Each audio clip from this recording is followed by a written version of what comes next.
Hi everybody, thanks for joining me today. Today we're going to talk about waist training, corset training, training the waist down, anything that has to do with the abs, fitness, workout for the abs. The first thing I would like to start with is, what is waist training? Waist training is actually cinching down your waist. It's a body modification that's used, it's been used back in the 1900s when women wore long gowns and big hoop dresses, and they would cinch down their waists to insinuate their curves. In today's society, we have corsets, and I'm not talking about flimsy rubber corsets. I'm talking about actually steel bone corsets. So I would like to explain what that is today and the reasons behind it and why I do it. We're going to talk about everything today.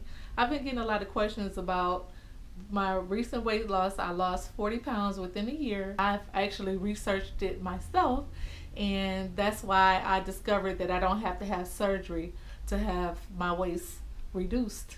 It just takes a lot of hard work, and we're going to talk about what we have to do. What is it?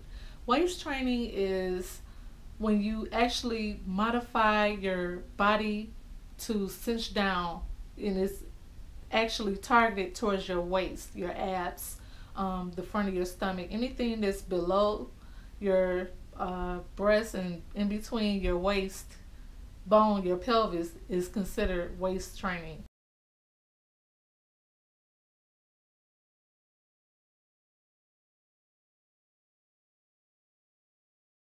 Some suggestions and ideas that I have for waist training is either to wear a rubber one or a steel bone one.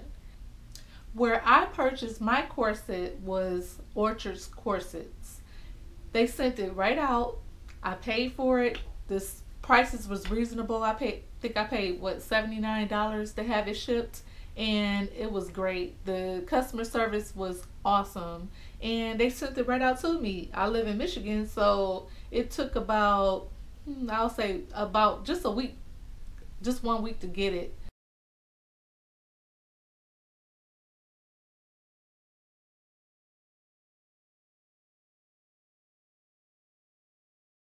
The reason why I wear my corset is because it was suggested by my doctor. What it does is it actually regulates my posture, and I can sit up straight instead of slouching, and it actually helps you regulate eating as well.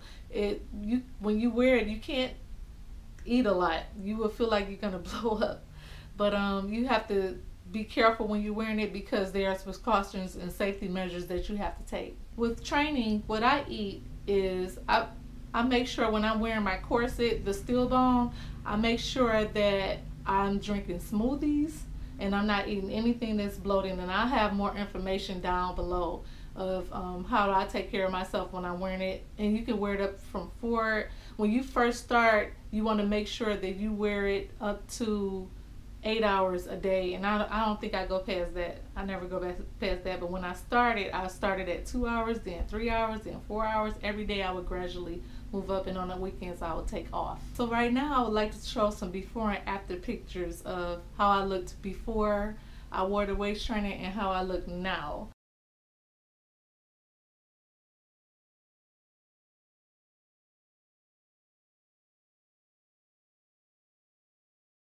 Make sure when you start to have an inch goal in mind. When I started, and it was about a year ago, I had an inch goal in mind of about 27. Right now I'm at about a 30. But as far as I want to go is a 27. When I first started cinching down, my waist was a 38. Like, it was huge. And I had to decide on if I wanted surgery or if I wanted to waist train. And I chose waist training. I wanted stress that you cannot waist train if you're not working out. You will not see any results if you're still eating junk food. It is not gonna work, and it doesn't happen overnight. You have to gradually work on it. Some exercise that helped me while I was training my waist down was biking. I love to ride my bike. Me and my husband, we ride our bikes everywhere. I love to ride my bike, and I love Zumba. So I will mix it up. If I get bored with biking, I'll do Zumba. If I get bored with biking and Zumba, I'll do some ab exercises. Every day I will do something. I will work out at least 30 minutes a day, and I will make sure I work out my abs. Whatever I did, I wanted to make sure that I had put this on while I was working out, and it helped. And then after I worked out, I wore my trainer for about up to 8 hours a day, and then I would take the weekends off. So fun ways to exercise is either you can bike, you can rollerblade, you can run, you can go for a walk. I love to go to the parks and walk. I love swimming, and I love when I travel I swim. But I make sure when I go out of town I take my waist trainer with me. I do not exercise in my steel corset at all. I always exercise in the rubber one or a sports latex one. So to wrap up everything we talked about, you want to make sure that you eat clean when you're training your waist down. You don't want to eat any junk when you're waist training. You want to make sure you eat clean. And when I say eat clean, I mean anything that's growing outside, like outside from the ground. You want to make sure that you're eating clean. And let's say, for example, you want some ice cream. You want to substitute the ice cream for a smoothie. You want to make sure that when you're drinking, you're thirsty, you want to make sure you're drinking water instead of pop. I don't drink any soda at all.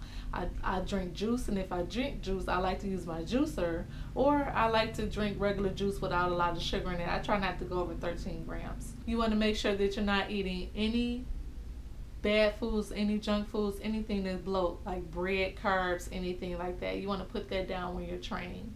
Another suggestion would be with water. When you're drinking water, you want to make sure that you drink at least a gallon a day. I make sure I drink about a gallon a day. That's just a suggestion.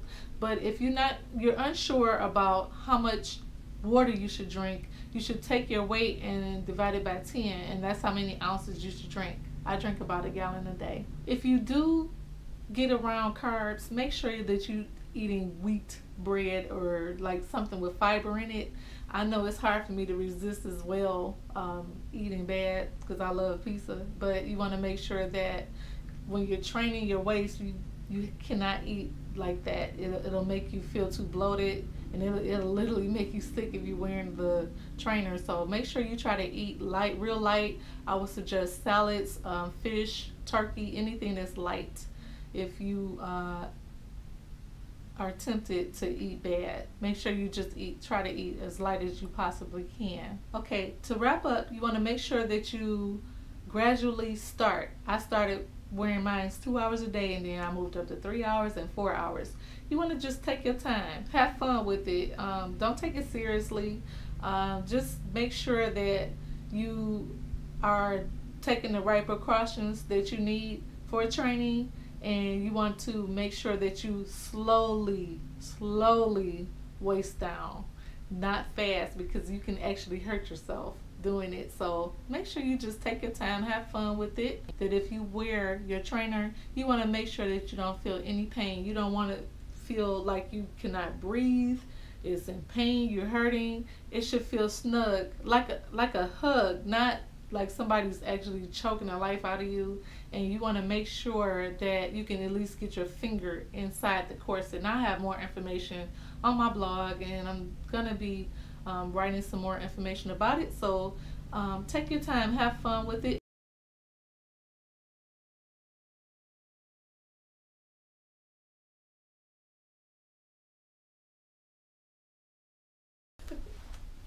All right, so what you want to do is you want to pull out your corset, stretch it out till you can't stretch it anymore.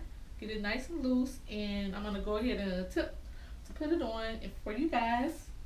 So what you do is you wrap it around your back like this, and you want to make sure that flap is straight in the back before you even start tightening it. So I'm going to go ahead and buckle it all the way down. And you want to make sure that all the buckles are buckled all the way down straight. You want to make sure that the back is lined up all the way down. And when you wear it, you want to make sure that you wear it with a sports bra. And I have on a regular bra, but I'm just demonstrating this for you. But usually I just wear a sports bra. And then you want to turn around, and you want to pull the bunny ears to tighten. And then once you get it to where it feels comfortable, you just want to tie it around and wrap it. And that's how it looks. Tighten.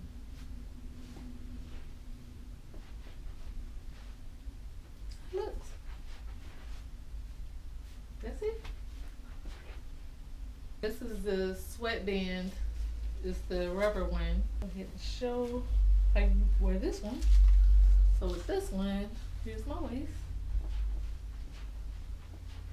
You want to take it around and 1, 2, just like that. And you're all set. You can't even see it. And this is the one I work out with.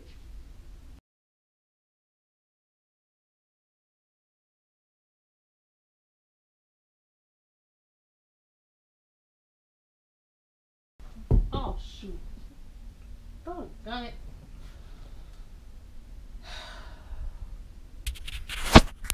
Okay, turn it off, move. Of sugar. But you want to make sure that you're not eating any